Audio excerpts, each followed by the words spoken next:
So boys and girls, we've been looking at Pilgrim and his progress on to the celestial city. And last time we left Pilgrim, he'd been in a fight. He'd been in a fight with Apollyon, the prince, the wicked prince of the city of destruction. And Apollyon had wanted to make Pilgrim go back. And he told Pilgrim, I'm going to make you do wicked things for me. And Pilgrim had said no. They'd had a fight. And Pilgrim had been in trouble, but he had managed, using the sword of God's word, he'd managed to fend off Apollyon. And last time we left Pilgrim, he was lying on the floor, battered and bruised, but Apollyon had gone. And so we pick up the story with Pilgrim on his way again to the celestial city, but he's feeling a bit disheartened. He's walking along and he's thinking, I'm not sure I can make this journey on my own. And he starts to doubt that he'll ever reach the celestial city in one piece. He's now on the lookout for Apollyon, and he's got his sword and his shield ready. But on the way, as he starts to think negative thoughts, he hears a cheerful voice behind him, and it's Hopeful. And Hopeful comes along behind him and says, cheer up, I'll keep you company, and we can go to the celestial city together. And so Pilgrim and Hopeful begin walking down the path that they've been told leads to the celestial city. And on the way, they're talking about the good king of the celestial city and what he's done for pilgrims like themselves. So the good king had sent his son, the prince of the celestial city, to be a sacrifice for anyone who would go and humbly ask for their sins to be taken away. And the punishment for those sins had been put on the good prince of the celestial city. So they walked along talking about that. There's lots of flowers and trees. The path was very nice.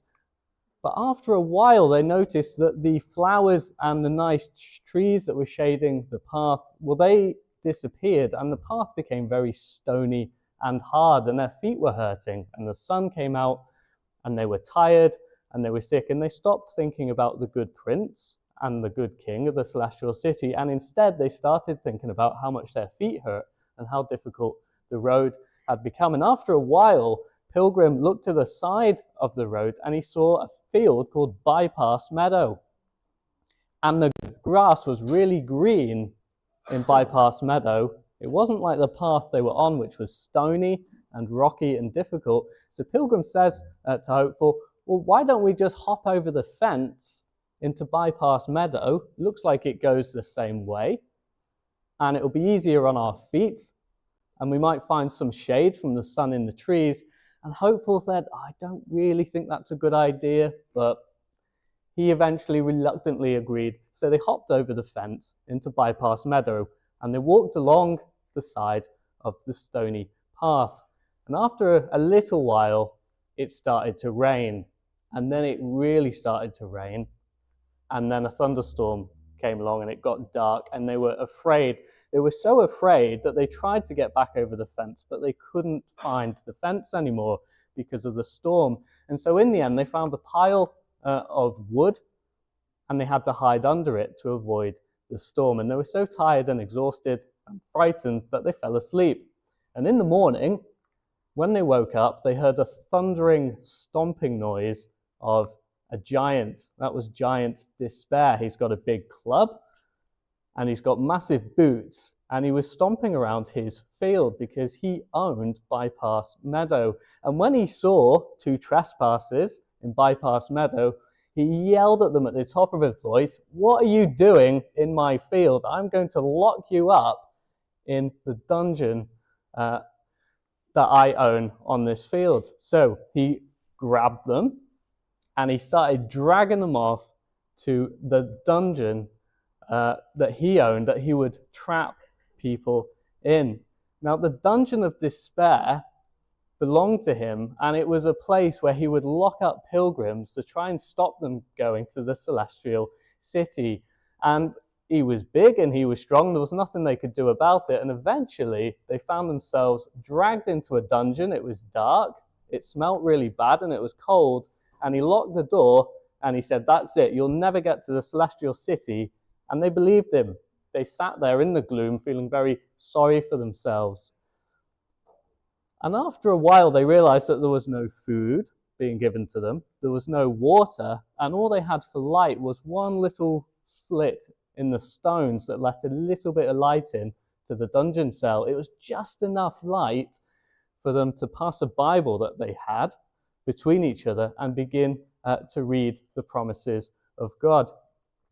Several days went past, then several weeks went past, and then a whole month went past. But after a month, Pilgrim realized something. He saw in the Bible that there was a key. He'd not noticed it before. The key was called the promise of God's word. And looking at the key, he thought, well, there's no way this will unlock the door called the door of despair that was holding them in the cell. But he tried the key, and the key of the promise opened the door of despair. And so the second they had the door open, they ran. They heard the giant stomping along behind them. But when the giant realized they had a key from God with his promises written on it, the giant stopped and let them go.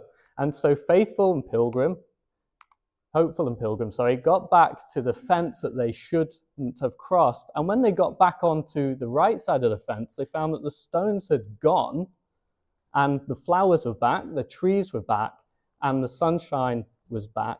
And they realized they should never have doubted God and gone a different way. And sometimes, boys and girls, that can be us in our Christian walk on our way to heaven. Life gets tough. That's symbolized by the stony path.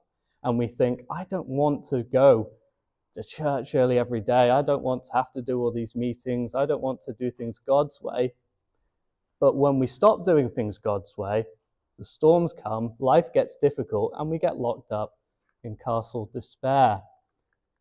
So the moral of the story is, we trust God, we stay on his path, and yes, there will be rocky times, and yes, there will be good times, but it's all in God's providence, and we can trust him, and he is faithful.